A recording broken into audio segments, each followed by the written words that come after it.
Fala comigo, pessoal. Sejam bem-vindos a mais um Bruxo Sportcast. O convidado de hoje é uma lenda do futebol.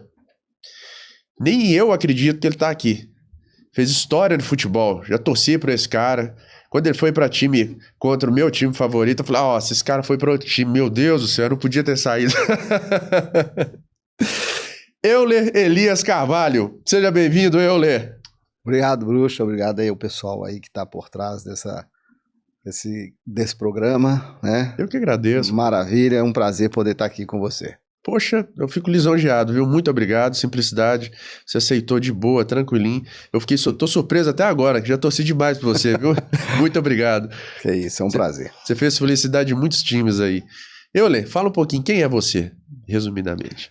Olha, eu sou o Euler, também conhecido como Filho do Vento, apelido dado pelo grande Milton Naves, né, da Rádio Itatiaia, a pessoa que eu admiro muito, e através dele nasceu o apelido Filho do Vento, e hoje é uma marca registrada, né?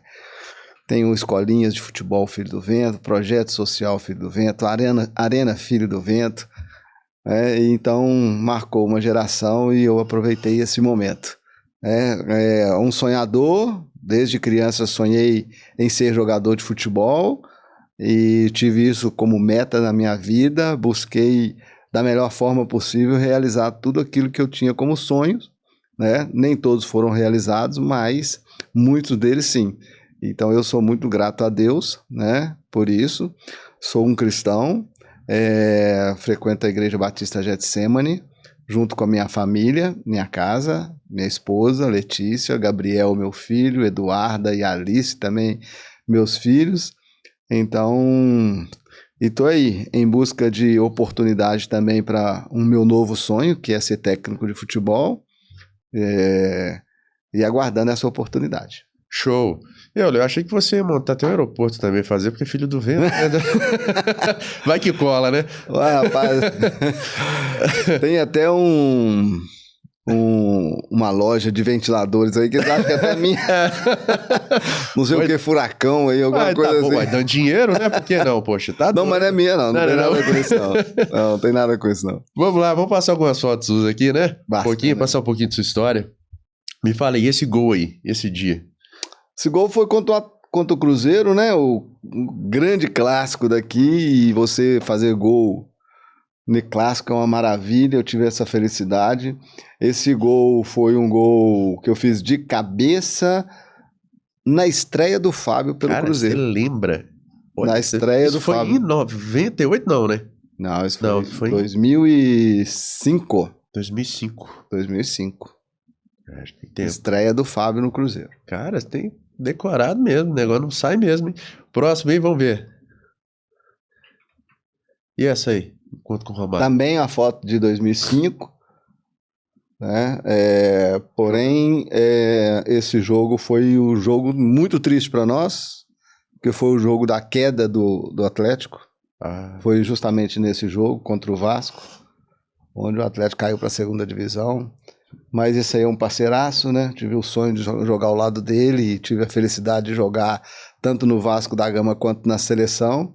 E aí foi um reencontro nesse ano de 2005. Bacana demais. Próxima. E essa felicidade? Essa daí é o acesso para a Série A do Brasileirão, o América.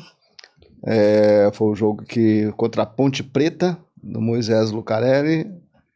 E tivemos a felicidade de subir para a Série A, um planejamento aí de 4 anos no meu retorno para o América, já para encerrar a carreira, entendeu? E o objetivo era realmente você chegar à elite do futebol brasileiro. O América estava vivendo um momento muito difícil, de segunda divisão do Campeonato Mineiro, de terceira divisão Série C no Brasileiro. E aí fizemos um planejamento aí, conseguimos esse acesso e a partir daí eu parei. Show. Tá até o Fábio Júnior ali no fundo, né? Nossa, quanto tempo. Fábio Júnior, Wellington Paulo. Exatamente. Próxima? E essa aí? Esse foi um gol pela seleção brasileira contra os Estados Unidos, em Los Angeles. Vencemos o jogo de virada, 2-1. Eu fiz esse aí, foi o segundo gol. Sensação, hein? Cruzamento do Silvinho e eu fiz o gol. Próxima.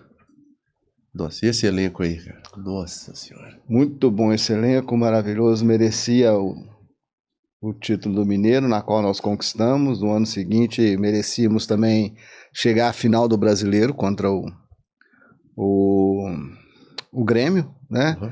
Mas fomos eliminados pela Portuguesa. Tínhamos tudo para poder conquistar. Isso aí é uma das grandes tristezas que eu tenho dentro do futebol. Essa derrota pela Portuguesa que levaria a gente aí para uma final. Mas aí eu tive a felicidade de jogar ao lado do Tafarel, ídolo, né? Paulo Roberto Prestes também tá aí. Isso, Paulo Roberto Prestes. Gutenberg já jogávamos juntos na base, Venda Nova. Doriva jogávamos juntos no São Paulo. Tive a felicidade de jogar ao lado do Reinaldo, artilheiro do campeonato em seguida, né? Eu pus essa foto pra provocar ele, sabe por quê? Mexi com ele lá. Falei, Reinaldo, vamos fazer uma entrevista? Aí na hora que ele vê essa entrevista aqui, ele falou que não dá, porque ele tá morando em outro estado, eu acho. Ele mora no Paraná. Curitiba. Paraná. É gente boa pra caramba. Gente boa. Pus essa foto, eu falei, não, cara, deixa eu pôr essa foto aí. Tá vendo, né, Reinaldo? Só pra lembrar, viu? Tá convidado. Bacana demais aí, o Leandro, o Moacir, o Ademir. Bacana demais, uma turma muito boa. Show de bola. Tem mais uma aí? E essa aí, cara? Essa é um ícone. Uma foto que viralizou, assim, mundialmente, né? Foi no jogo contra o Corinthians em 2000, eliminação do Corinthians da Libertadores, classificação nossa, né? Para a final da Libertadores. Foi logo após eu fazer um gol, abrindo o placar. E aí eu só queria agradecer a Deus, sabe? Só queria agradecer. E é que quando você faz o gol, a sensação é algo que não dá para explicar. E você, até então, você podia extrapolar na comemoração, né? Hoje você não pode mais. Na verdade, o cara que fez a regra de comemoração de gol, esse cara nunca fez um gol na vida dele. Mentira. Porque se ele tivesse feito um gol na vida dele, ele não ponha tanta regra para comemoração de um gol. É muita felicidade. É muita felicidade. A emoção é o ápice do momento dentro do jogo, é o gol. Quando é uma decisão, então? E dependendo da forma como é o jogo, uma decisão, ó, pra você ver, semifinal, Libertadores, contra o seu arquirrival, entendeu? Então, eu só fui para ali para poder agradecer a Deus e tive Bacana essa foto aí. Essa foto aí publicada, ficou marcada. Show de bola. Tem mais uma aí, né, Beto? Acabou? Lança um vídeo aqui. Eu achei interessante esse vídeo que eles fizeram de você, os 10 melhores gols. Dá uma olhada aí. Dá uma aceleradinha, só de leve aí, se puder. Som não precisa, não. Acho que não precisa, não. Esse aí foi o meu primeiro gol com a camisa da seleção brasileira, entendeu? Logo na primeira convocação, primeiro gol, numa goleada de 6 contra a Venezuela. Esse gol aí, bem estilo Galo mesmo, na base da raça, contra o Remo, se não me engano, Mangueirão, uma coisa assim. Foi contra o Remo esse gol. Os caras tentaram me segurar de tudo quanto é jeito, na força, na vontade. Eu fiz 2 gols nesse jogo. Cara do céu. Esse aí é com o Vasco, né? Contra o Cruzeiro, semifinal do Brasileirão de 2000. Tinha boca não, pegava, mandava no peito, dominava, driblava e... Fiz 2 gols, esse pelo América contra o Atlético. Nossa, eu tinha visto esse gol, não? Contra o Atlético na década de 90, 2-2. Esse aí foi um jogo muito... Foi o ano que o América foi campeão mineiro, depois de 22 anos, 22, 23 anos, uma coisa assim. Vasco São Paulo, em 2002 esse jogo, se não me engano. Eu devia ser odiado demais, devia ser não, eu. Virada também esse jogo aí, foi o gol da virada, 3-2. Estávamos perdendo 2-0, se não me engano, e viramos a partida. Campeonato Brasileiro. Só um golaço, cara. Mais um gol. 7-0. E também outro golaço contra o Botafogo. 7-0. Você fez quantos gols aí? Eu fiz um. Esse sétimo aí. O sétimo. 7-0, cara. Eu não lembro disso. Ah, esse gol aí é marcante, que é o gol Nossa! 3x2 contra o Flamengo, na minha estreia pelo Atlético Mineiro.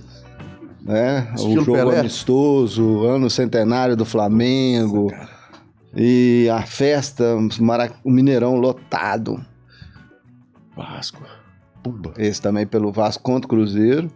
Aí eu fiz uma homenagem pra minha cidade, Felizlândia. Mandando um abraço para o pessoal de Felizlândia. Lá, abraço pra Felizlândia, o povo de Felizlândia. Os cruzeirenses não gostaram muito, não, né? De Felizlândia não gostaram, não, mas foi muito importante esse gol aí, porque classificamos para a final do Brasileirão. Palmeiras e Atlético. Meu primeiro jogo contra o Atlético depois que eu fui pro Palmeiras. Mas você fez uma história também forte ali no Palmeiras, tá? É. Esse, se não me engano, também é nas finais, na fase classificatória. De 97. Não. Nós eliminamos o Galo. Fomos pra final contra o Vasco. Uma coisa assim. Errei esse chute. É o Tafarel? É o Tafarel. Esse aí também contra o Cruzeiro. Pelo Palmeiras. Show. Também de 7. Foi um jogo que nós ganhamos de 7-3, se não me engano, uma coisa assim. Meu Deus. Vamos para as perguntas aqui. Eu tô curioso, tô ansioso já também. Vamos pular para essa pergunta aqui logo. Nos times que jogou, como foi sua passagem? Apenas um resumo. Eu vou falar o nome dos times aqui, você dá uma resumida como é que foi. Essa passagem no América. A América é uma gratidão, cara, eterna, porque foram 23 anos de carreira como futebol, 11 deles dentro do América. Foi 6 na primeira passagem e 5 anos na segunda passagem. Tive a felicidade de ganhar o título do Campeonato Mineiro, acesso, ganhar também a Série C, foi o campeão da Série C. Então, para mim é uma gratidão, onde eu iniciei a minha carreira, minha oportunidade no profissional, entendeu? O América sempre me abraçou, então tem história gratidão. América, né? América tem história. O Galo? Cara, o Galo, esse momento mágico aí, nós vimos esse gol, a partir desse gol aí eu vi a torcida do Atlético cantando o meu nome com um corinho, Filho do Vento, aquele famoso corinho, e isso me marcou, cara, me deixou arrepiado, então eu sou eternamente grato também à torcida do Atlético, porque me recebeu com muito carinho, desde o momento em que eu cheguei no Atlético Mineiro. Então eu tenho essa ligação aí com a torcida do Atlético que é muito importante na carreira de um jogador. Engraçado, quem passou pelo Atlético, eles falam isso mesmo, né? Que é um momento que quem passa ali pelo Atlético, a torcida, como abraça os jogadores, né? Eu vejo as reportagens, quem passou... Essa relação jogador e torcida no Atlético Mineiro, ela é visível. Tanto que todo jogador que chega no Atlético em uma entrevista, uma das primeiras perguntas é sobre essa questão da torcida do Atlético. Vira uma irmandade que é praticamente eterna, praticamente. Incrível isso. São Paulo? São Paulo, um sonho realizado, porque no América eu tive por vários anos para ir para o São Paulo, junto com o Ronaldo Luiz e o Palinha, né? E saíram o Ronaldo Luiz, saiu o Palinha, aí o auge do São Paulo, campeão mundial, campeão da Libertadores, bicampeão mundial, bicampeão da Libertadores, e o mais precioso, né? Tele Santana era o treinador. Então era um sonho para mim poder ser treinado pelo Tele Santana. E ele não foi só um técnico para mim, ele realmente foi um pai para mim. O pai muito importante na minha carreira como jogador. Vou até te perguntar mais lá para frente também sobre ele. Palmeiras. Palmeiras foi um dos o último planejamento que eu tive dentro de um clube. Eu saio do Atlético para ir para o Palmeiras com um planejamento junto com o Filipão de poder conquistar a Libertadores e ir para o Mundial, entendeu? Conquistar uma vaga para Libertadores, ser campeão da Libertadores para poder jogar o Mundial.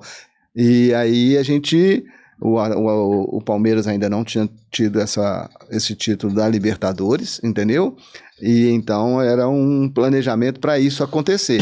E o Filipão me ligou e falou, preciso de você, nós vamos para esse planejamento. Então foi assim, um marco, onde eu me deparei ao longo da minha carreira com o melhor elenco de um time de futebol, que foi esse Palmeiras de 99. onde tínhamos aí jogadores campeões do mundo, né, tetracampeão do mundo, jogadores de seleção brasileira, um elenco, não só quem estava jogando, quem estava também no banco, e aí conquistamos, aí, sem vaidade, a turma toda com um foco muito grande na Libertadores e conquistamos. Muito bom, muito bom. Vocês eram terríveis. Tá doido. Vascão? Ah, o Vasco, cara, foi vários sonhos ao mesmo tempo. Porque eu tive o privilégio de poder jogar, eu falo que foi a melhor equipe que eu joguei. Além de ter um elenco também, porque você tinha Viola no banco, Pedrinho no banco, Felipe no banco, Alex Oliveira no banco. Então você tinha um timaço, que era o Quarteto Fantástico, que foi por algum tempo a base da seleção brasileira, que foi eu, Romário, Juninho Paulista e Juninho Pernambucano. Então, como time, foi o melhor time que eu já joguei, entendeu? Perfeito. Tive a felicidade de, pelo Vasco da Gama, também ter a minha primeira convocação pela seleção brasileira. Então, assim, foi um ano perfeito. Eu fui campeão brasileiro, campeão da Mercosul, pelo Vasco da Gama no mesmo ano. Então, foi um momento mágico. Boa, boa. São Caetano? São Caetano foi uma grande oportunidade para mim, porque eu vim do Japão machucado. E aí eu estava machucado e fui de férias brincar em casa e voltei a machucar novamente. Aí fui contratado pelo Fluminense, que cortou meu contrato na última hora. E o Tite estava no São Caetano e ele me ligou, eu estava fazendo a recuperação no São Paulo. E o Tite me ligou e falou assim, vem pra cá, termina essa recuperação aqui, eu quero que você fique aqui com a gente. E aí eu fui contratado pelo São Caetano. E me deparei com um timaço também, um grande time, que futuramente foi ter jogadores em seleção brasileira, como o Mineiro, como o Lúcio Flávio, como o Gilberto, entendeu? Um timaço. E tivemos a felicidade de ser campeão paulista. Com o São Caetano. O time realmente... O Muricy era o treinador, porque o Tite saiu e o Muricy, ele assumiu o São Caetano e levou o time aí a ser campeão paulista.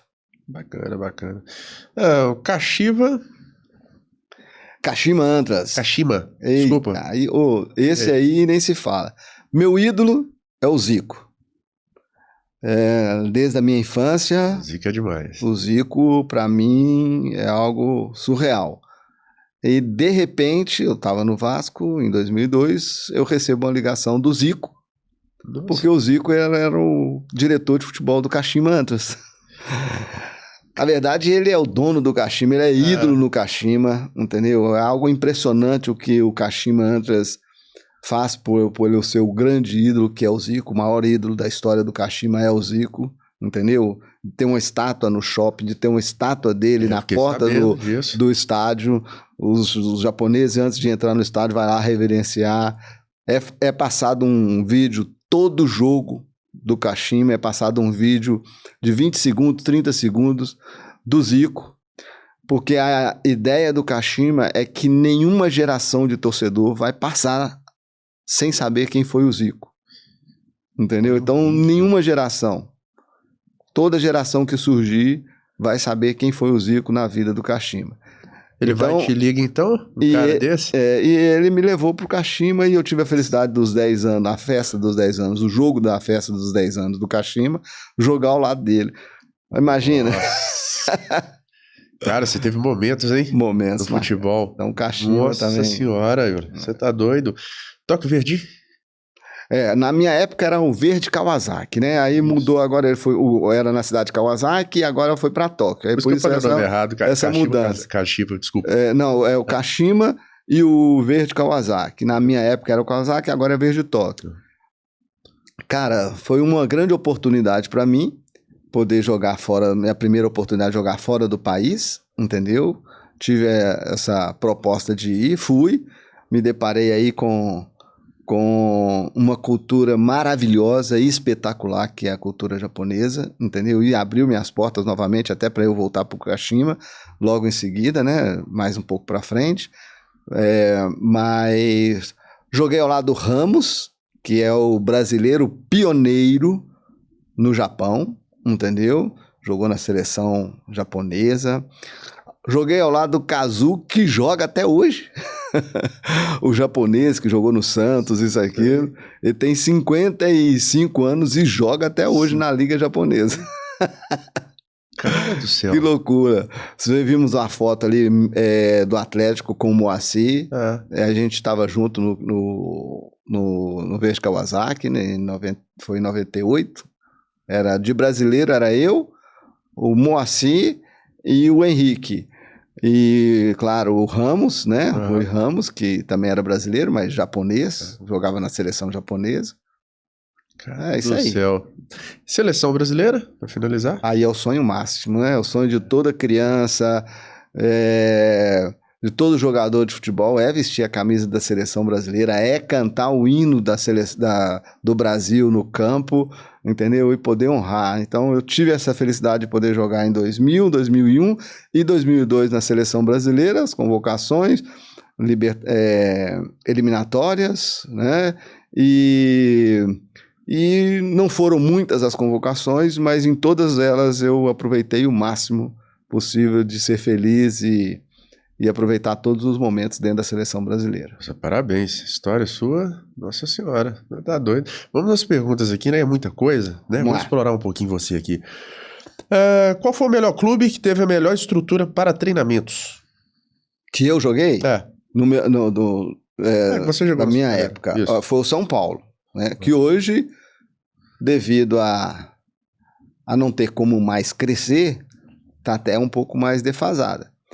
O vizinho mesmo, Palmeiras, em termos de estrutura, já ultrapassou o São Paulo. Mas na minha época, a maior estrutura dentro do futebol brasileiro era a do São Paulo. Maior em tudo, em todos os quesitos, na minha época era o São Paulo. Hoje também, você vê, eu treinava às vezes no CT do Atlético. A gente estava comentando aqui, né? Só tinha um campo e não podia chover, porque senão o ônibus não subia. Hoje é esse monstro de centro de treinamento, talvez aí o maior do Brasil. Não, e fala pra gente, a gente tinha conversado aqui no off, onde é que era a concentração? Ficava onde? Sim, a gente concentrava antes dos jogos, né? Isso. No Casarão do Galo, tinha um casarão ali na Avenida Portugal, quase em frente. Da Rua São Miguel? Isso. A rua de trás da Rua São Miguel, fica ali. Mas a entrada era a mesma pela Avenida, ali, né? Pela Portugal, ali. Sim, entendi. Quase em frente ao Labareda. Isso, exatamente. Então a gente concentrava ali, né?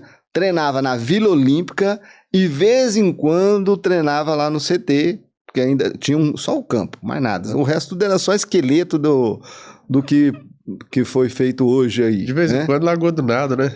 Lagoa do Nado era a parte física, né? Porque lá a gente corria lá, o preparador físico adorava fazer treino físico lá. Como é que evoluiu, hein? Hoje a evolução é imensa. E hoje é um grande CT do Atlético, né? Então, os clubes hoje estão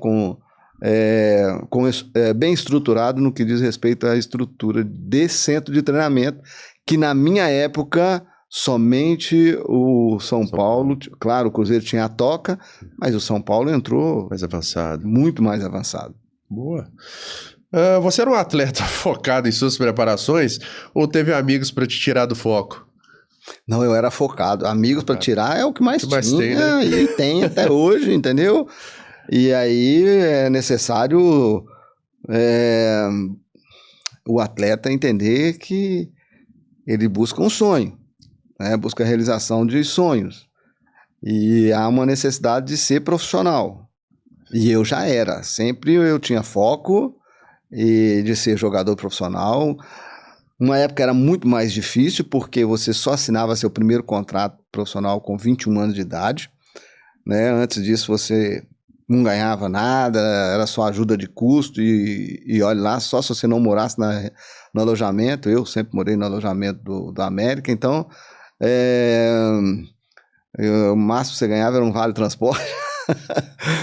Então assim, então você tinha um foco em poder vencer na vida, dar o melhor para sua família, entendeu? Comprar uma casa para sua mãe, entendeu? Fazer um pé de meia, e aí era difícil, porque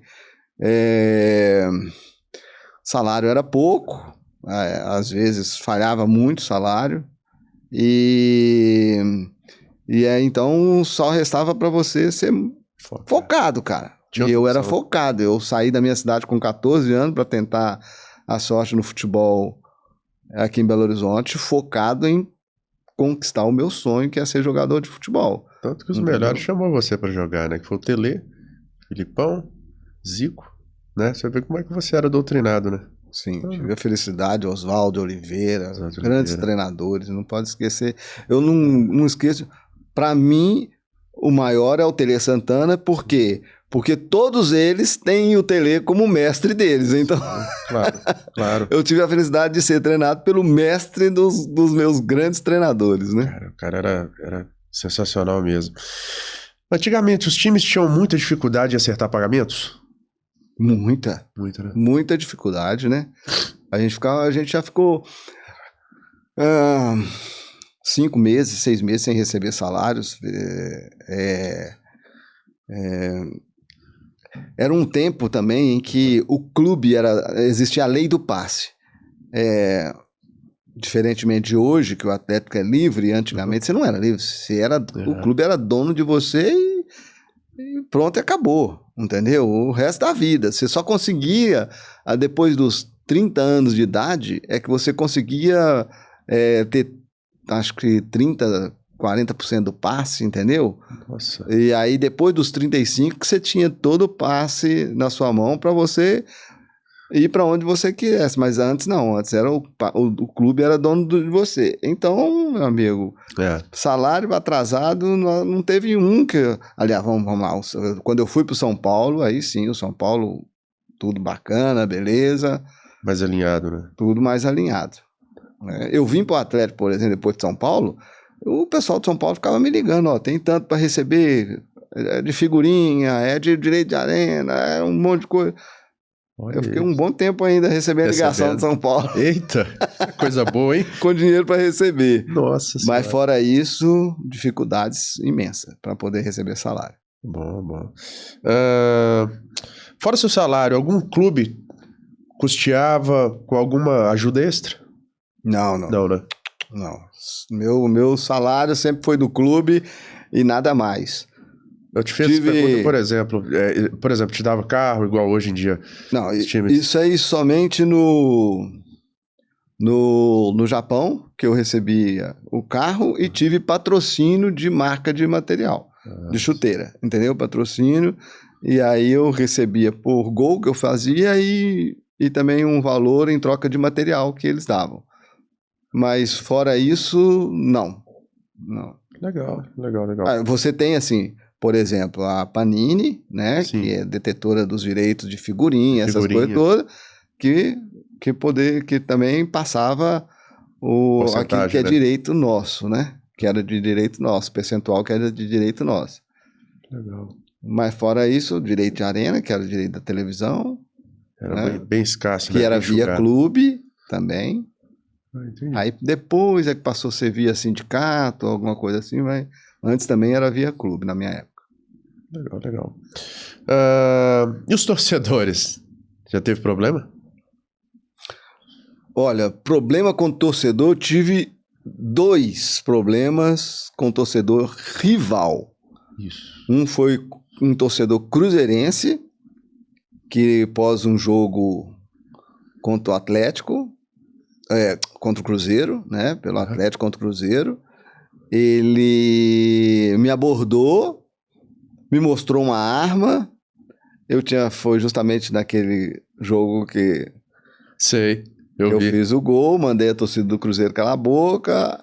Nossa. Aí, creio eu que foi uma coincidência, entendeu? Ele parou meu carro, me abordou, mostrou a arma e falou assim, faz gracinha aqui igual você fez no estádio. Nossa, levou me manda demais, calar a boca aqui agora igual você fez no estádio. Nossa Senhora. As pernas começaram a tremer e o negócio ficou feio. Você estava sozinho? Eu estava sozinho. Nossa. No carro, estava saindo de uma loja, alguma coisa assim. Ele chegou na janela do carro? Chegou na janela Na verdade, ele me fechou. Nossa. Ele estava num carro também, me fechou, desceu do carro e foi na minha janela e começou a tirar a satisfação. Um outro foi pós também um clássico, Palmeiras e Corinthians, também mostrado aí na semifinal da Libertadores. Em São Paulo, eu saí do CT do Palmeiras. Aí na primeira rotatória, uma dupla na moto. O garupa desceu, jogou uma pedra na janela do meu carro e bateu no meu rosto, deu um corte aqui. E eu achei a princípio que era assalto, né? Uhum. E aí me comportei como se fosse um assalto, mas ele, abaixa essa mão aí, que é vingança corintiana, seu mané. Nossa. E não sei, começou a falar assim, que não sei o que e tal, desce aí, nós vamos te encher de porrada. E me jogou uma outra pedra, que aí bateu na minha mão, no volante. E aí eu me deparei assim, não, então não é assalto, eu não vou caçar briga. Eu peguei, arranquei com o carro, deu tempo ainda de voltar no CT para poder estancar sangue, essas coisas todas. O médico ainda estava lá. Mas não foi só comigo, foi com outros jogadores também que arranhavam o carro, eles pegavam o jogador, abordavam os jogadores do Palmeiras em outra circunstância, entendeu? Isso aí aconteceu, de fato. O jogador sofre então, hein? Nossa Senhora. Sim.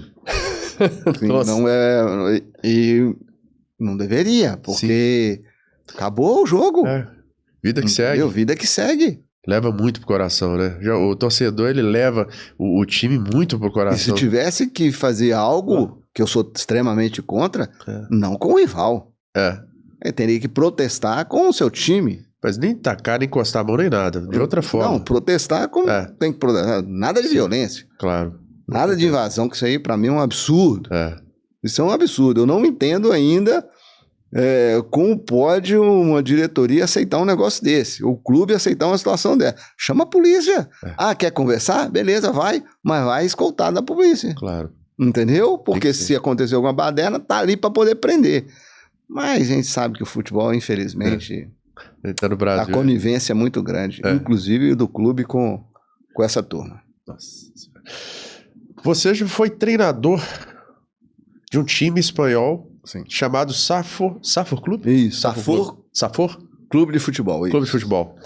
Como foi sua experiência lá? Excelente. Foi eu fui para a Espanha logo depois que eu parei de jogar, para eu poder tirar as minhas licenças de treinador da UEFA, porque a licença da UEFA ela é mundialmente reconhecida, você pode ser treinador em qualquer lugar do mundo, e eu tive a felicidade de tirar todas as licenças da Espanha e convalidá-la para a UEFA, entendeu? E nesse tempo também eu fui técnico de futebol. Comecei numa cidade de León como treinador da categoria infantil de um time lá da cidade de León, e depois eu recebi um convite para ser técnico desse clube, Safor Clube de Futebol, de um grande amigo, o Luiz Tisse, que é o presidente, né? Desse clube, é uma pessoa maravilhosa. Aproveita aí, já deixa um abraço para ele. Amo de paixão e continuo torcendo muito para o Safor subir. Começou um clube novo, categoria baixa dentro da competição. Nosso primeiro ano nós fomos campeão da liga e tivemos o acesso. O segundo ano, infelizmente, foi o ano da pandemia e a consequência foi que, tirando a La Liga 1 e a La Liga 2, o futebol em si parou, geral, só a La Liga que deu sequência, porque tinha classificação de Champions, aquela coisa toda, mesmo em meio à pandemia, os estádios vazios tiveram que terminar a competição. A nossa, né, infelizmente, não terminou, e na terceira temporada fomos vice-campeão.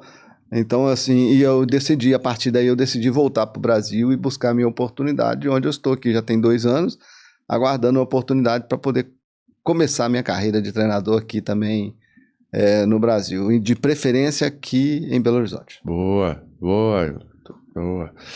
Você acha que os técnicos e jogadores aqui no Brasil estão parados no tempo? Não estão parados no tempo.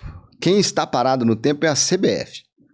A CBF está parada no tempo. E a consequência gravíssima disso é que os clubes também estão parados. E ninguém quer se mover, entendeu? Os treinadores estão buscando esse novo aprendizado, mesmo que seja por fora. Eu, por exemplo, fui para a Espanha para poder aprender. Mas também fiz as licenças da CBF aqui. Eu também tenho a licença B e a licença A da CBF acadêmica. E os treinadores buscam. Hoje você tem uma gama de oportunidade de aprendizagem através da rede social, através da mídia, entendeu? A facilidade é enorme. Mas eu digo que é CBF por quê? Porque o Brasil teria que ter a sua metodologia de ensino e a sua metodologia de trabalho. E, a partir daí, a CBF acadêmica aplicar no Brasil essa metodologia de como vamos ensinar, entendeu? Para que o futebol brasileiro tenha uma metodologia. E nós não temos. São várias metodologias.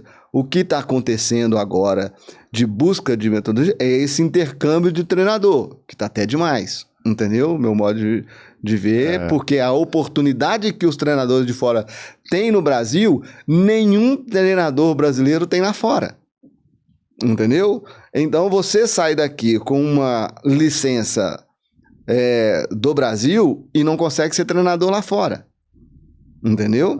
E lá fora eles dão essa oportunidade para o pessoal aqui.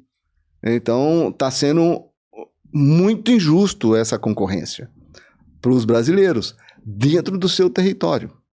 Entendeu? Então, ou seja, então você tem esse intercâmbio de informações, entendeu?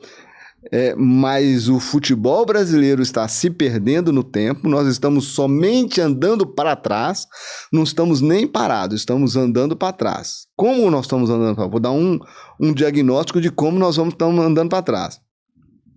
Em lugar nenhum do mundo, o campeonato ele é organizado pelas confederações, é pela liga. Nós não temos liga. Tem, mas não organiza a competição. Entendeu? E se você for em Portugal, é liga. Se você for na Espanha, é liga. Se você for na França, liga. Se você for na Inglaterra, liga. Se você for na África, é liga. Se você for na Ásia, é liga. Então, ou seja, e nós não. Entendeu? Todas as competições de liga, nenhuma se pode ter campo de grama sintética. Nós estamos colocando campo de grama sintética em nossos estádios. Entende? Nós estamos andando para trás. Entendeu? Grama sintética não é. Se sintético fosse bom, boi comia, pô. O boi não come grama sintética. Até bom você ter tocado nessa. Eles falam que não tem nada que atrapalha, não tem estudo, diz que o desempenho do atleta... Tem sim. Quem fala que não tem é porque está querendo...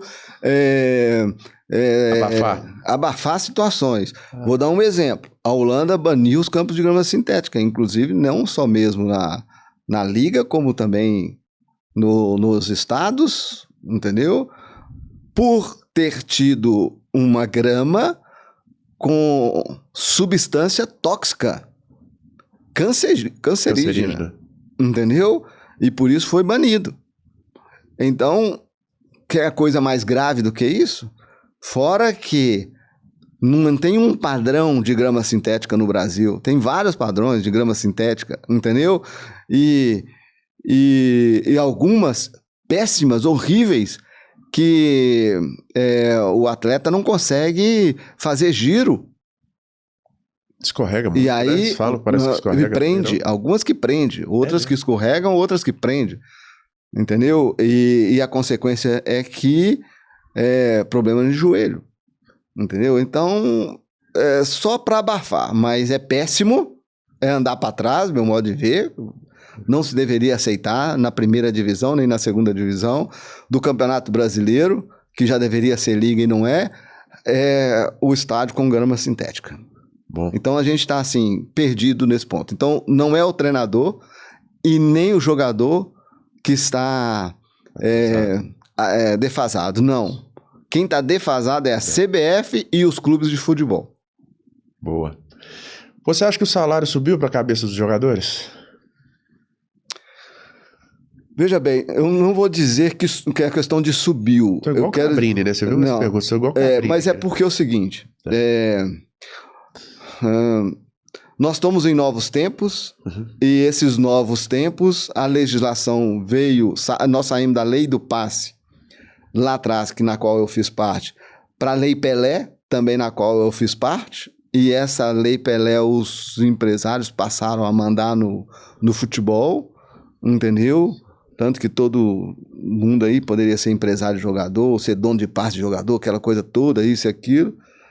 E em seguida veio mais normativas e hoje os pais praticamente são donos dos garotos, mas os empresários muito em cima dos pais e a consequência é que numa época em que você só conseguia um primeiro contrato a partir dos seus 21 anos de idade, quando você se tornava um jogador profissional, hoje um menino de 14 anos ganha besteirinha, 40 mil, 50 mil reais por mês. 14 anos de idade.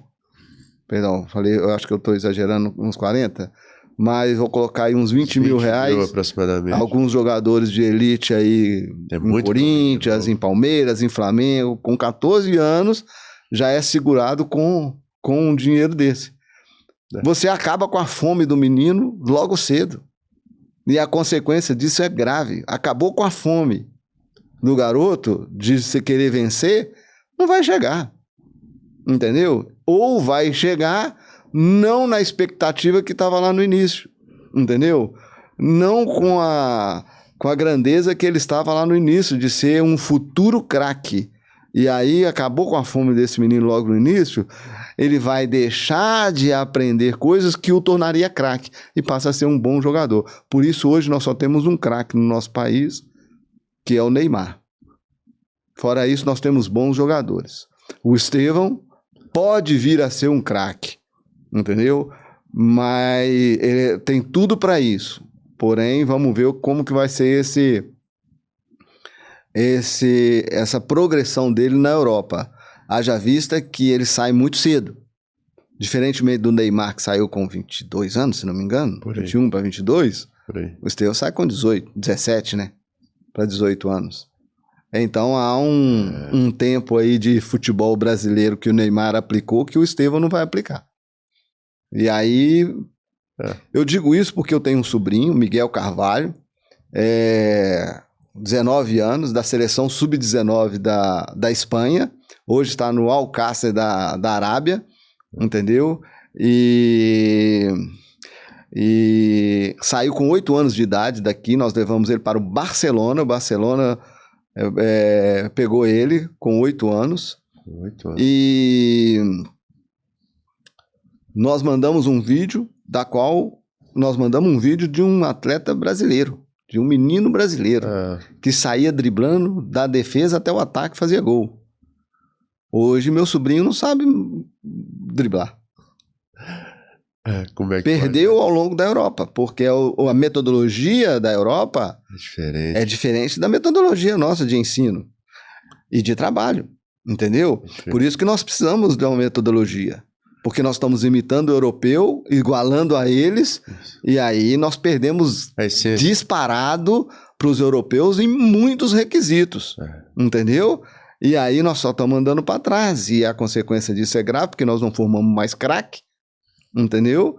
E quem resolve o problema é o craque. E vamos para a Copa aí, difícil. Você pode ver aí que... Tá perdido, né? Tá todo mundo perdido. Difícil termos aí novamente Copa do Mundo. Nossa. O que faz um jogador se destacar? Criatividade ou habilidade? O que faz um jogador se destaque é um processo. Ele tem que ser bom na parte coordenativa, entendeu? Sim. Que vai trazer para ele um bom gesto técnico, para aí sim ele ter habilidade o suficiente para ter as ações técnicas perfeitas. Consequência nisso, dentro da sua criatividade, aquilo que é habilidade vai ser feito naturalmente, entendeu? Onde a gente consegue como que a gente consegue um trabalho desse? É o futebol de rua. É o futebol da várzea, e que ele não existe mais, porque os campos de várzea hoje estão todos com grama sintética. E a terra, e o campo de terra é um fator muito importante para que esse menino busque habilidades. Eu não sabia disso. Entendeu? Interessante. Para que esses meninos busquem coordenação motora, entendeu? E como você está grama sintética, então você não tem mais dificuldade de um domínio, entendeu? Então você vai ter um tipo de domínio. E se a bola vier diferente, você não sabe lidar com esse momento aí que o campo de terra proporciona para o atleta, entendeu? Para os meninos. Então, para você ter uma boa criatividade, é importante que você domine a parte técnica, entendeu? Se você não dominar a parte técnica, a sua criatividade vai ser nula. Por quê? Porque você até pensa em fazer algo. Você pode até pensar em fazer alguma ação de jogo, mas se você não consegue dominar a bola direito da forma como tem que ser, aquela ação que você pensou em fazer vai tardar.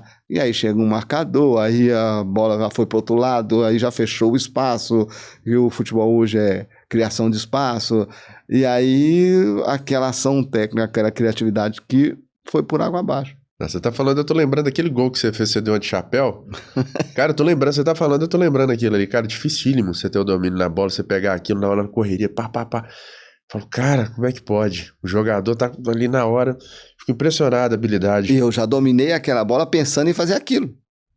A minha criatividade já era para colocar em cima, porque já tava escrito a gente já ali sabe, na sua mente. Sim, porque a gente já sabe que a gente recebendo um lançamento, eu, velocista, todos os lançamentos que eu recebia, eu já sabia que eu já estava na frente do marcador, entendeu? Uhum. Então eu já sei que eu só tenho o goleiro comigo, então ele vai sair. Então eu já dominei a bola de acordo com o que eu pudesse colocar por cima do goleiro. É facinho, né, Euler? Facinho. Não, né? É tudo que você faça com repetição, entendeu? Vai se tornando fácil. Sim. Ela se torna difícil quando vem a parte mental, no decorrer das coisas que vão acontecendo. Por exemplo, você bater um pênalti num jogo 4-0 e você ir lá para poder... Você bate relaxado. Entendeu? Se você perder, não vai acontecer nada. Mas numa final de Libertadores, o 5º pênalti, onde está empatado 4-4... A decisão tá com você. Você entendeu? Você não, que vai ser o responsável, né? Tô falando no caso meu, que bati o 5º pênalti do Palmeiras contra o Deportivo Cali na final da Libertadores, e eu pensando, saindo do meio até a bola, pensando, se eu errar e o cara fizer, o Deportivo Cali é campeão, o Palmeiras mais uma vez não é campeão, a torcida vai me pegar, a torcida vai me matar, e não sei o quê, aquela coisa toda. Então, é isso que faz, só que a repetição te dá... mais autonomia para você fazer aquilo que... E eu, naquela ainda ali, eu vendo o goleiro ir em todos os pênaltis, na minha cabeça, ele conhece os batedores, então ele viu... Tem todos os dados do batedor, aquela coisa toda. E eu ia bater no canto que ele pulou, eu virei na última hora o pé. No último minuto eu virei o pé, porque eu vi ele saindo pro canto que eu ia bater, e eu realmente ia perder se eu batesse lá. Cara. Então, assim... O que é mais importante? Na minha visão, entendeu? Você fazer uma boa base naquilo que te dá habilidade, que pode te levar a ser um atleta habilidoso, para que você faça naturalmente e aí sim você assimilar com a criatividade. Boa. O que aprendeu de experiência quando jogou com o Romário? Foco. Ele era focado em fazer gol. E ele fazia tudo, treino, tudo assim, de acordo com aquilo que ele tinha que fazer dentro do jogo. E dentro do jogo ele tinha que fazer uma coisa: gol. E ele era focado nisso. Eu volto do Japão pro Fluminense em 2004, antes de ir pro São Caetano. O Romário me liga e fala assim: ó, eu preciso fazer 1000 gols e quero você aqui comigo. Entendeu? Porque eu fui pro Vasco para um objetivo na época: fazer do Romário ainda mais artilheiro. Então eu tinha minha característica, que era assistência, e o Romário finalizador. Então eu tinha comigo que minha característica ia casar com a dele. Então quando eu tive a proposta, eu não pensei 2 vezes para ir pro Vasco da Gama. E nessa 2004 a mesma coisa. eu aceitei a proposta para poder vir fazer dupla com ele. Aí aconteceu aquelas coisas, fui cortado, mas o Romário em si, que você pode mais aprender, que eu mais aprendi com ele, é esse foco dele de poder fazer gol, de querer fazer gol, minha meta é gol, eu quero fazer gol, eu tenho que ser artilheiro, eu tenho que... em tudo, em todos os sentidos. E com o Palinha? O Palinha... experiência. Jorge Ferreira da Silva, grande Palinha. Foi muito importante na minha carreira, porque eu precisava de ter... Eu, na minha carreira, eu era um atacante veloz, então, por ser velocista, eu precisava dos meias. E desde quando eu comecei no América, eu tive grandes meias. E o Palinha era esse meia, que me deixava na cara. Se não me engano, esse lançamento... Não sei se foi do gol do Atlético, contra o Atlético, foi, não sei, agora não lembro. Mas eu recebi muitos lançamentos dele. Então, assim, eu convivi com o Palinha e via ele, a busca dele em ser o melhor. Entendeu? Em ser o melhor. E então, assim, isso me chamou muita atenção, né? Eu frequentava muito a casa dele, com Atletas de Cristo, essa coisa toda, e depois fomos para São Paulo. Então ele sempre queria mais. Eu chamei ele aqui para participar também. Falou, não gosto de podcast. Ele falou assim comigo.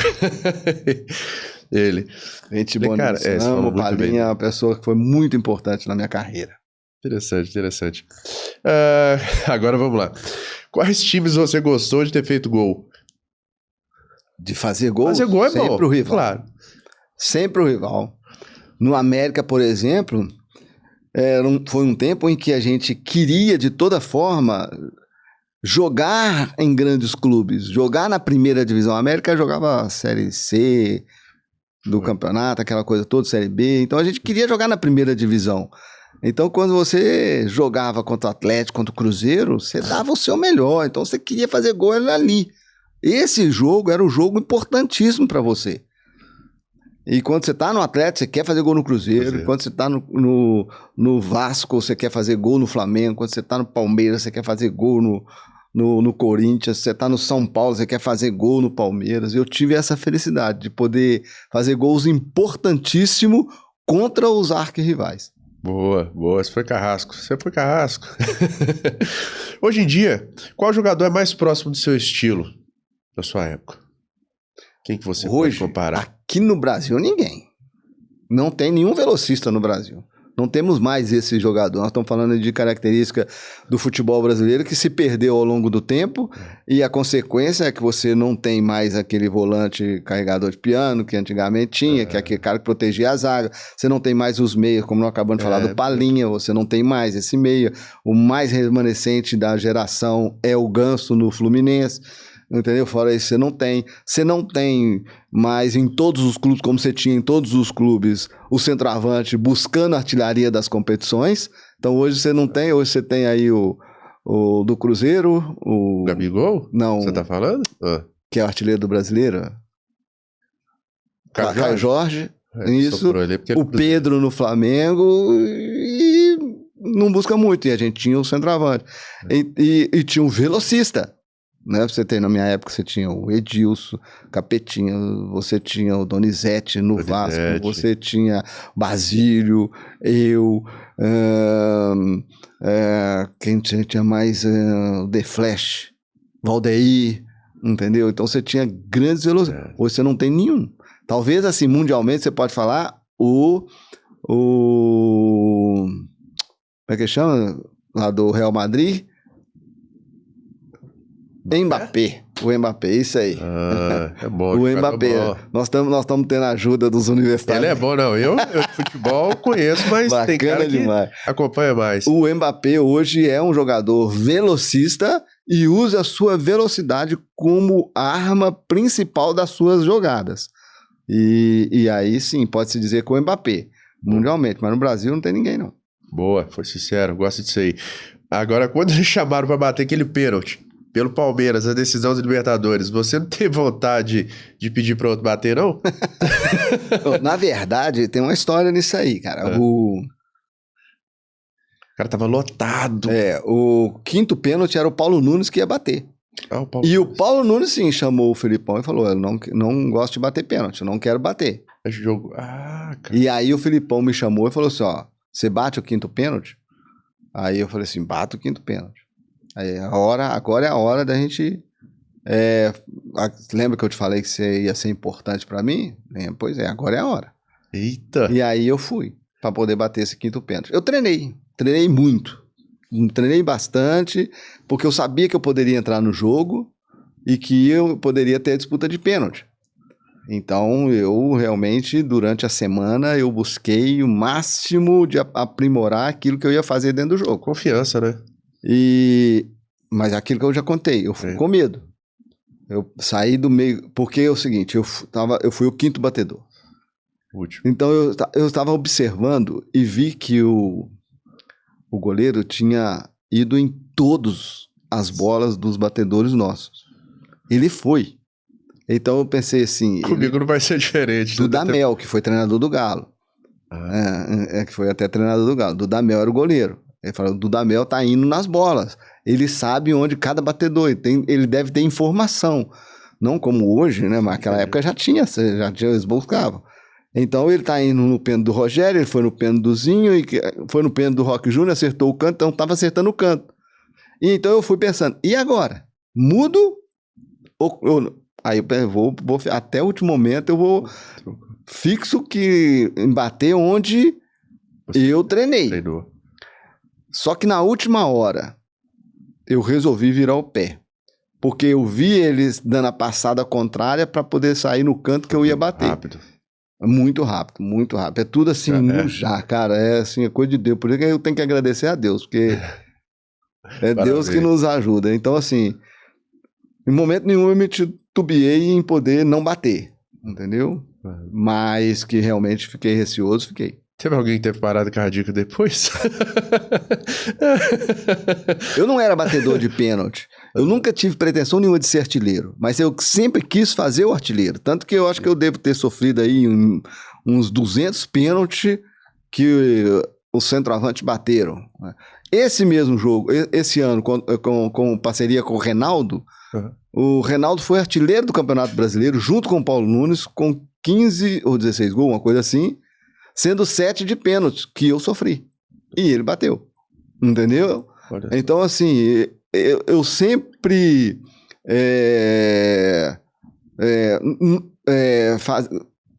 fazia os pênaltis, sofria os pênaltis, mas não batia. Mas sempre treinei para na hora que isso tivesse que acontecer. E meu primeiro pênalti que eu bati na minha vida foi Olímpia, quando eu fui para São Paulo em 94, Libertadores, semifinal da Libertadores, Olímpia contra o São Paulo, lá no Paraguai. O Tele falou, você bate? Eu falei, bato. Não sei onde eu tava com a cabeça, mas falei com ele que eu bato. Ai. Que bom, que bom. Vamos lá, fazer um bate-bola rapidinho aqui. Nossa, o assunto tá bom, cara. A gente tá chegando no final. Por qual motivo você acha que não te chamaram pra jogar na Copa de 2002? Não sei. Não sei qual o motivo. Somente o Filipão é quem tem essa resposta. Creio eu que somente o Filipão tem essa resposta. Eu fui convocado para o último jogo antes da lista final, que foi contra Portugal, lá em Lisboa. E eu retorno, eu fiz todos os exames para a Copa, fiz a medida do terno também, entendeu? Vira e mexe, a CBF me ligava, tem que fazer tal exame, tem que ir fazer tal exame. Vem aqui a fazer a assinatura do termo de compromisso. Fez tudo. Então, fez tudo. Eu esperei essa convocação também. E não veio. E nunca perguntei ao Filipão.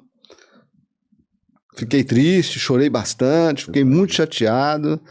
Mas só no momento mesmo. Eu sou muito grato ao Filipão por tudo que aconteceu na minha carreira ao longo do tempo que eu tive a felicidade de ser treinado por ele no Palmeiras e também nas convocações na Seleção Brasileira que ele me convocou. Depois disso, fiz estágio com ele lá no Palmeiras, entendeu? Sempre que ele está em um clube, eu passo para poder vê-lo. Quando veio para o Atlético, a primeira coisa que eu fiz foi lá poder recebê-lo, entendeu? Essas coisas todas. Então, assim, eu sou muito grato ao Felipão, mas essa da Copa, somente ele pode dizer. Boa. Vamos lá, um bate-bola. Sua visão de experiência. Como é a sua avaliação dos técnicos? Bate-bola, João Santana. Como que Sua visão, a experiência que você passou por esses a experiência técnicos. que eu passei com eles? Como é que foi? O Joel Santana é uma pessoa... Papai Joel, grande Papai Joel, muito engraçado, um cara que deixa o ambiente muito leve. É mesmo? Entendeu? Muito leve. Achei que fosse um cara bem nervoso. Não, muito na brincadeira, entendeu? As coisas dele é bem light. Legal. É um cara que sem peso nenhum. Leão. O Leão não posso dizer. Quando ele chegou no Atlético, eu fui pro Palmeiras. Então, eu fiquei com ele, rápido, né? Se não me engano, um mês só. Claro. Então, não tenho como avaliar o Leão. Leverkusen? O Leverkusen foi quem me trouxe pro Atlético.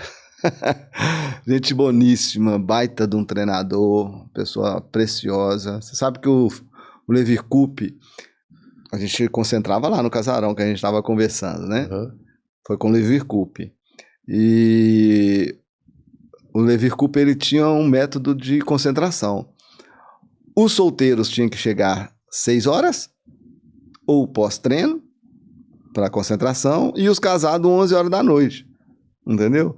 E ele sempre me deixava vir para concentração no horário dos casados. Uai, por quê? Confiança, entendeu?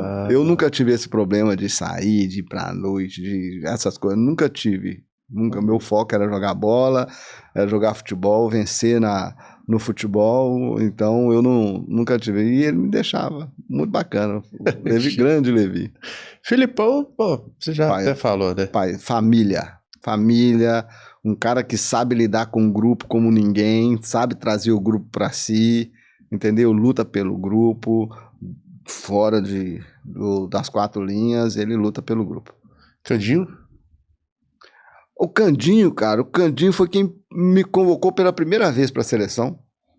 Foi a minha primeira convocação. O Candinho, ele era auxiliar do Luxemburgo na seleção.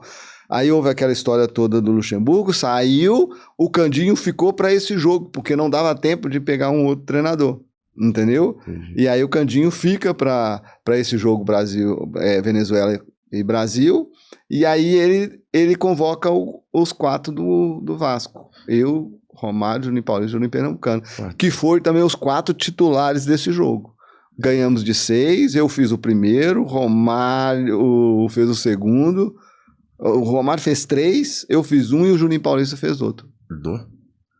Não, o Romário fez 4.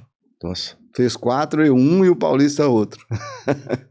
Então, assim, o Candinho e foi só. Depois saiu o Candinho, veio o Leão na seleção. Eu peguei o Leão também na seleção. Como é que foi o Leão? E também foi pouco tempo, porque depois ele foi mandado embora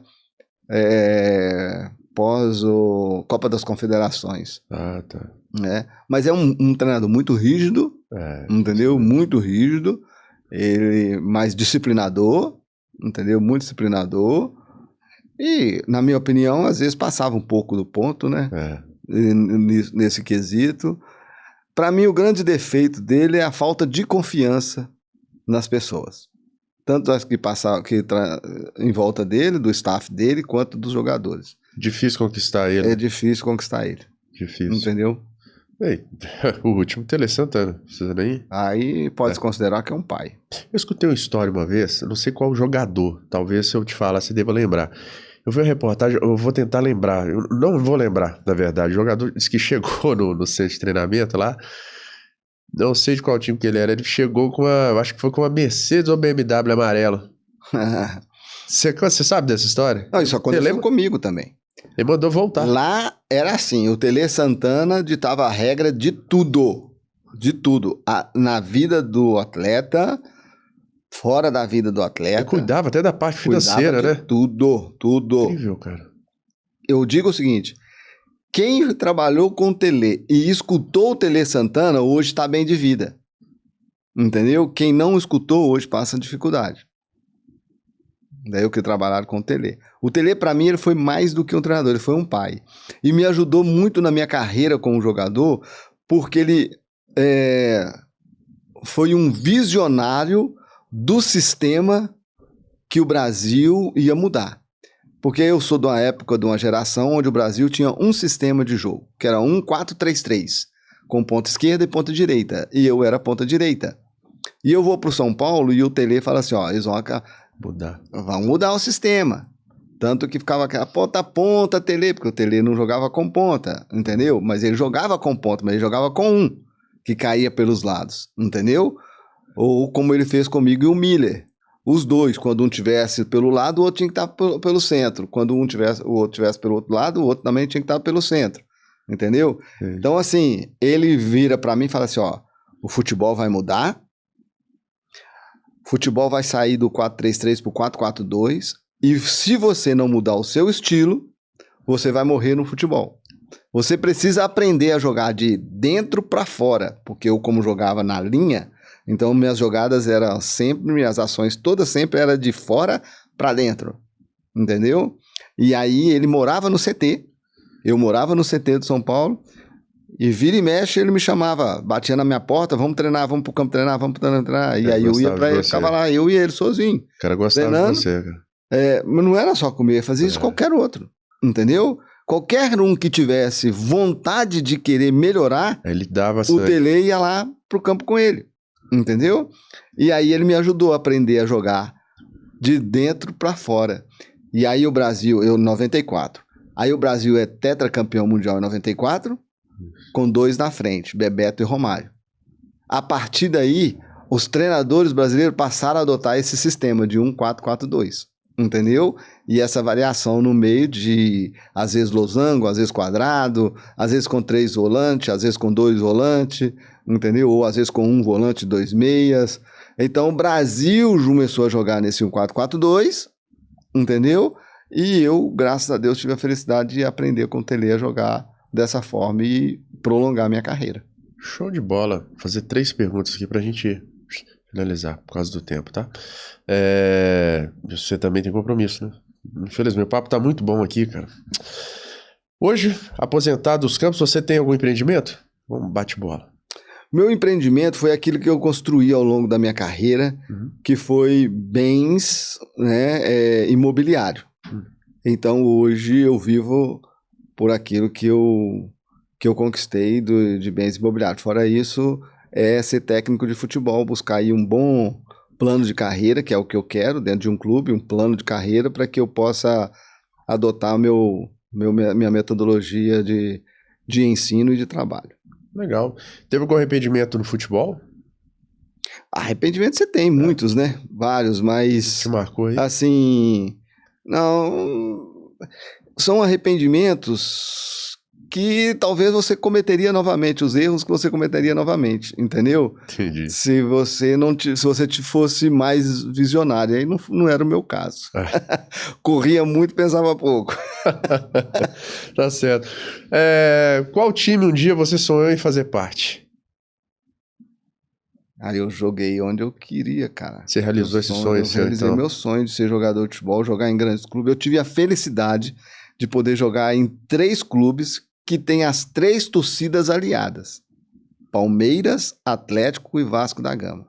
E é muito legal você ver a aliança dessas torcidas, porque você tá ali no campo, você tá no jogo, você vê assim, antes do jogo, você vai só pro aquecimento, você vê a torcida do Atlético junto com a torcida do Vasco, você vê a torcida do Atlético junto com a torcida do Palmeiras e vice-versa, entendeu? E é muito legal. Então eu tive essa felicidade de poder realizar sonho de jogar em grandes clubes, entendeu? E ainda de torcidas aliadas. Então a única coisa que para mim faltou realmente foi a Copa do Mundo. Foi a Copa do Mundo. Fora isso... A última pergunta. Vamos lá, hein? Preparado? Como você montaria o elenco da seleção brasileira ali no campo hoje? Hoje? Ixi. Eu vou ser bem sincero pra você. Vamos lá. Neymar e mais não sei quem. Entendeu? Hoje, para você montar um elenco da seleção, você vai precisar ter tempo de treinamento para poder você buscar um estilo de jogo para com os jogadores que se tem. E isso você não tem tempo. Você convoca convoca hoje para o jogo de amanhã, entendeu? Então essa preparação para esses jogadores que se tem hoje, nenhum técnico vai ter, entendeu? A não ser quando estiver na Copa. E aí na Copa as escolhas vai ser primorosa. E aí você vai usar os jogos para poder testar aquilo que você quer como de estilo que você vai implementar numa Copa do Mundo. Entendeu? Então, assim, é difícil. Hoje, o único jogador que eu convocaria é o Neymar. Entendeu? Com uma perna só. Euler, pra finalizar, você tem um livrinho seu ali? Mostra aí pra gente aí, rapidinho. Eu fiz esse livro, Tudo Começa com Sonho, é a base daquilo que eu vivi ao longo da minha carreira. Vou deixar aí pra vocês. Beleza. Um pouquinho da minha história, tem fotos dos clubes que eu joguei. Entendeu? 4 filhos, né? Já tem 4 filhos. Eu tenho 3 filhos, aí é a minha esposa. A sua esposa parece é nova, pô. Eu falei 4 filhos. Eu, minha esposa e mais 3 filhos. E então eu fiz esse livrinho aí, é um livrinho motivacional, entendeu? Para esses jovens que buscam um sonho na vida e para aqueles que tiveram sonhos e ao longo desse processo aí perderam a visão daquilo que é necessário para poder buscar o sonho, mas que ainda dá tempo de poder voltar e buscar realizar esse sonho. Parabéns, Euler. Obrigado. Muito obrigado por essa entrevista. Eu queria ficar aqui mais umas 2 horas para poder fazer mais perguntas, que eu tinha algumas dúvidas aqui, mas eu acredito que depois desse podcast o pessoal vai assistir essa entrevista aqui, vai entender melhor até quem não entende. Tentei elaborar as perguntas da melhor forma possível, até para as pessoas que às vezes não gostam tanto de futebol, para ver essa entrevista, para ter mais curiosidade, que às vezes você não falou e as pessoas estão sabendo hoje. Vai saber, graças a Deus. Muito obrigado por você ter comparecido aqui, tá? Poxa, tamo junto. Humildade. Bacana, tá bom? demais. Nota mil, meu caro. Muito obrigado mesmo. Papai do céu te abençoe sempre. Obrigado. Parabéns aí pelo podcast, a turma que te auxilia aí. Sensacional. Sabe bem de Grande futebol, abraço. sabe? Esse rapaz aqui. Muito obrigado, Euler. Grande abraço. Pessoal, até a próxima.